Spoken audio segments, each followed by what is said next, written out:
दूसरी बात, भारतीय राजनीति के परिप्रेक्ष्य में कहा जाए तो हम ये देख चुके हैं कि जैसा हमारे भी साथी पैनलिस्ट भी बता रहे थे कि ओपन सोर्स कर दिया गया है और आर्टिफिशियल इंटेलिजेंस और मशीन लर्निंग की भूमिकाएं बढ़ाई जाएंगी।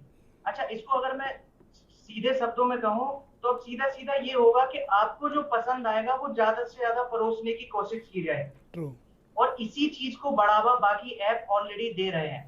फेसबुक पर आज अगर आप असल एक में नया अकाउंट जासूसी का बनाते हैं। नया और किसी को चेस करने का, ट्रैक करने का एक सुविधाजनक नाम है मशीन लर्निंग, आर्टिफिशियल जी इंटेलिजेंस। ये सब लुभावने शब्द हैं।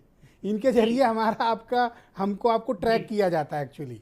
जी। और अब हमने क्या देखा है कि एक स्टडी ने बताया कि अगर आप एग्जांपल के लिए मैं बताऊं कि फेसबुक पर एक आप डमी अकाउंट बनाते हैं, आपकी शुरुआत अगर आप कोई इंटरेस्ट नहीं दिखाते तो ऐसी वीडियो से होती है जिसमें हेटर्ड वायलेंस ऐसी चीजें प्रमोट की जाती हैं, और फिर आप उन्हीं को फॉलो करते चले जाते हो और फिर आप एक निश्चित जगह पर पहुंच जाते हो, फिर उसी तरह की वीडियो तो आपको आप इलान दिखाई नहीं मस्क से जाती। क्या एक्सपेक्ट करते हो कि वो ट्वीट? ने ऑल किया। राइट, अनिरुद्ध प्रताप सिंह मेरे साथ मौजूद हैं, आम आदमी पार्टी का सोशल मीडिया हैंडल करते हैं। बहुत शुक्रिया अनिरुद्ध आपका। मैं आपसे जानना चाहता हूं, देखिए अब इस बात को मानने में कोई गुरेज नहीं है, और मैं टीवी में काम करता हूं उसके बावजूद मैं स्वीकार कर रहा हूं कि ट्विटर अब टीवी पर भारी है, इसमें कोई दो राय जी नहीं है। पर अब आप जी। मुझे ये बताओ कि अब तो ये पब्लिक रहा नहीं, अब तो ये प्राइवेट हो गया है, तो आप क्या मानते हो कि कोई बदलाव आएगा, या जिस प्रकार से जितने दबाव पूर्वक होस्टाइल करके पूरी कंपनी को टेक ओवर किया गया, आप लोगों के मन में कोई शंका है? ब्रजेश भाई, सबसे पहले तो भारत समाचार और आप सभी साथियों को मेरा जय हिंद जय बुंदेलखंड।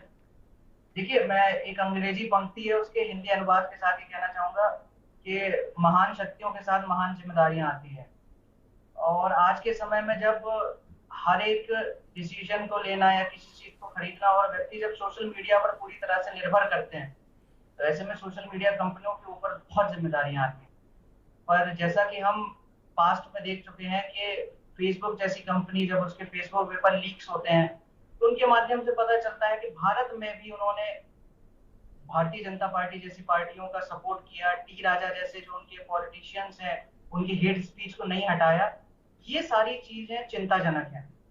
पर जैसा एलोन मस्क ने बोला कि वो फ्री स्पीच को सपोर्ट करते हैं और वो चाहते हैं कि ऐसे चेंजेस लाए जाएं ट्विटर में जिससे सही बात लोगों तक पहुंचाई जा सके, एडिट के ऑप्शन लाए जा सके।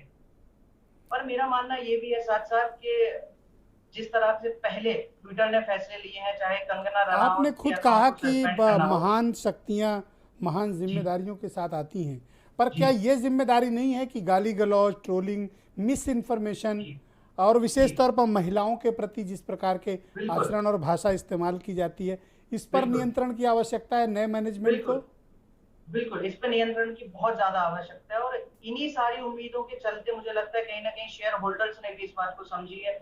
और आज जब एलोन को इसकी जिम्मेदारी मिली है, जैसा वो बोलते हैं कि वो फ्री स्पीच को बढ़ाना चाहते हैं और वो चाहते हैं कि इस तरह के फ्रिंज एलिमेंट को हटाया जाए, तो ये देखना होगा कि एलोन मस्क किस तरीके से काम करते हैं। पर अभी तक बाकी सोशल मीडिया के एग्जांपल्स लिए जाएं तो कहीं ना कहीं हमने देखा है कि नफरत की राजनीति में आग झोंकने का काम सोशल मीडिया आप क्या करती आई है। एक्सपेक्ट करते हो इस नए बदलाव को जो ट्विटर पे हुआ है?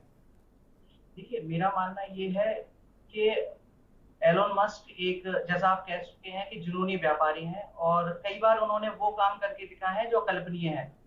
तो मेरा मानना ये है कि जिस तरीके के वादे उन्होंने किए हैं, जिस तरीके ट्विटर में बदलाव लाने की कोशिश उन्होंने की है, जो ये बॉट अकाउंट्स होते हैं, फेक अकाउंट्स होते हैं, इनको टैकल करने की उन्होंने बात की है, तो मुझे लगता है शायद एक सकारात्मक चेंज पर आएगा। मेरा एक कंसर्न है, जैसे कि अभी जी रुद्र प्रताप जी बता रहे थे और जी उस पक्ष से सहमत हुआ जा सकता है कि end of the day इलान Musk एक व्यापारी हैं, एक कारोबारी हैं, जिनका काम धंधा बिल्कुल। दुनिया के कई देशों में फैला है। क्या वो ट्विटर का इस्तेमाल इन्फ्लुएंस अपने बिजनेस पॉलिसीज या उन देशों में बदलाव के लिए करेंगे ताकि उनका धंधा ज़्यादा जमे? ब्रजेश भैया, मैं आपका बहुत बहुत धन्यवाद करूंगा कि आपने ये पॉइंट रखा। आपको, अगर शायद आपको ये जानकारी होगी कि ट्विटर पर अभी खरीदने से पहले एलोन मस्क को ट्वीट करने से पहले एसईसी से परमिशन लेनी पड़ती थी, क्योंकि उनके एक एक ट्वीट से पूरा अमेरिका का मार्केट, स्टॉक मार्केट में उथल पुथल मच जाती थी। और आज मुझे लगता है कि जब वो ट्विटर पर पूरी तरह से उन्होंने कब्जा कर लिया है, तो कई जगह के, कई देशों के मार्केट पर वो अपने एक एक ट्वीट से उथल पुथल मचा सकते हैं। मैं एक छोटा सा एग्जांपल देना चाहूंगा कि अगर मान लीजिए कल को वो बोलते हैं कि मैं एक भारतीय कंपनी में इन्वेस्ट करना चाहता हूँ, उस कंपनी के प्राइस ऊपर जाएंगे और पता चला 2 दिन बाद वो बोलते हैं कि नहीं, किसी कारणवश मैं उसमें इन्वेस्ट करना नहीं चाहता हूँ, और वो अपना प्रॉफिट बनाकर स्क्वायर ऑफ कर जाएंगे, तो वहां इन छोटी छोटी चीजों की वजह से बहुत फर्क पड़ेगा। और ऐसा हम पहले भी देख चुके हैं। उन्होंने डॉज कॉइन के बारे में बोला, बिटकॉइन के बारे में बोला, और इन सारी चीजों के बाद बहुत सारे हम लोगों को प्रभाव देखने को मिले। ऑलराइट, बहुत शुक्रिया आपका अनिरुद्ध। मैं आशीष अनिरुद्ध सिंह जी मेरे साथ मौजूद हैं। अनिरुद्ध, मैं आपसे समझना चाहता हूं, हम लोग डिबेट के प्रथम चरण में इस बात को लेकर चिंता प्रकट कर रहे थे कि ट्विटर के जरिए जो डेटा बड़े पैमाने पर एकत्र हो रहा है, अब तक चूंकि एक पब्लिक लिमिटेड कंपनी थी तो उनकी कुछ जिम्मेदारियां, कुछ एथिक्स और कुछ लॉज फॉलो किए जा रहे थे, उस पर कोई कारपोरेट का कंट्रोल नहीं था। अब इलान मस्क के आने के बाद इस पर एक कारपोरेट का नियंत्रण होगा, यानी एक व्यक्ति का नियंत्रण होगा, वो सारी चीज़ों को, हमारी आपकी चीज़ों को मॉनिटर कर सकता है। क्या आप इस दृष्टिकोण से भी देखना चाहेंगे इस विषय को?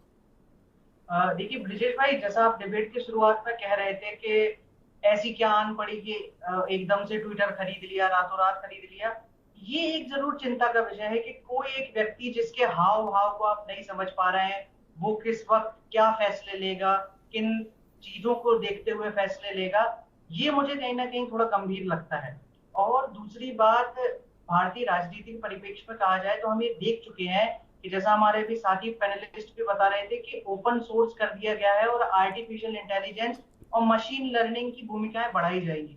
अच्छा, इसको अगर मैं सीधे शब्दों में कहूं तो अब सीधा सीधा ये होगा कि आपको जो पसंद आएगा वो ज्यादा से ज्यादा परोसने की कोशिश की जाए। ट्रू। और इसी चीज को बढ़ावा बाकी ऐप ऑलरेडी दे रहे हैं।